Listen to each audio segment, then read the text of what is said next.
सरदार पटेल की 150वीं जयंती थी और उस पर भी अलग अलग राजनीतिक दलों में बवाल तो होना तय था। तब बवाल इसलिए हुआ क्योंकि सरदार पटेल की 150वीं जयंती पर गुजरात के नर्मदा जिले के एकता नगर में, जहां सरदार पटेल का सबसे बड़ा स्टेचू बना हुआ है, स्टेचू ऑफ यूनिटी, वहां पर भव्य कार्यक्रम का आयोजन किया गया। वहां अर्धसैनिक बलों ने, गुजरात पुलिस ने, बीएसएफ ने बहुत शानदार जो है वो शारीरिक प्रदर्शन वहां हुए और साथ ही साथ विभिन्न प्रकार की झांकियां भी हुई।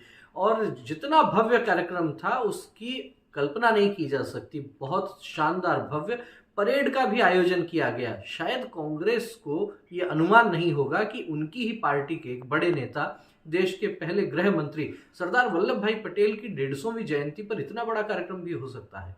राजनीतिक विश्लेषकों का यह कहना है कि कांग्रेस पार्टी जब भी सत्ता में रही, जब वो ऐसे बड़े आयोजन कर सकती थी, तो उन्होंने गांधी परिवार के इतर किसी बड़े नेता को लेकर इतने बड़े आयोजन नहीं किए। लेकिन प्रधानमंत्री नरेंद्र मोदी ने एक बड़ी लाइन खींचने का काम कर दिया। सरदार पटेल की 150वीं जयंती पर बड़ा आयोजन हुआ।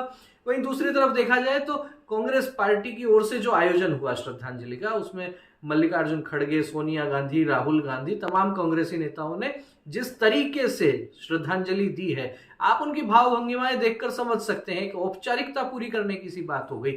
लेकिन जब बात हुई उद्बोधनों की, तो उसमें प्रधानमंत्री नरेंद्र मोदी बाजी मार ले गए। नरेंद्र मोदी ने जो उद्बोधन दिया उसमें उन्होंने सरदार वल्लभ भाई पटेल के द्वारा किए गए कार्यों की प्रशंसा की, साथ ही साथ जवाहरलाल नेहरू के जो काम थे उनको लेकर आलोचना भी की। उन्होंने कहा कि सरदार पटेल ने देश को एक करने का काम किया, इतनी रियासतों को एकत्रित करने का काम किया, लेकिन जवाहरलाल नेहरू ने कश्मीर को जो है वो अलग कर दिया एक प्रकार से देश से। और केवल इतना ही नहीं, वंदे मातरम को लेकर भी उन्होंने कहा कि बंग भंग के विरोध में जिस वंदे मातरम को लेकर क्रांतिकारी और स्वतंत्रता सेनानी आगे बढ़े थे, उस वंदे मातरम को अंग्रेज नहीं रोक पाए, लेकिन कांग्रेस पार्टी ने तुष्टीकरण के चलते उसके एक हिस्से को काट दिया, धार्मिक आधार पर भेदभाव का। ये इस तरह के बड़े आरोप लगाए प्रधानमंत्री नरेंद्र मोदी ने। मल्लिकार्जुन खड़गे ने वही घिसी पिटी, वही पुरानी बात कही।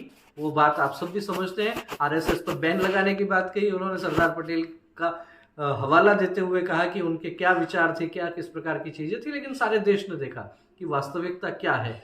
सरदार पटेल के आदर्शों की बात है, उनके विचारों की बात है, उनको सम्मान देने की बात है। कौन कर रहा है सम्मान? सबके सामने।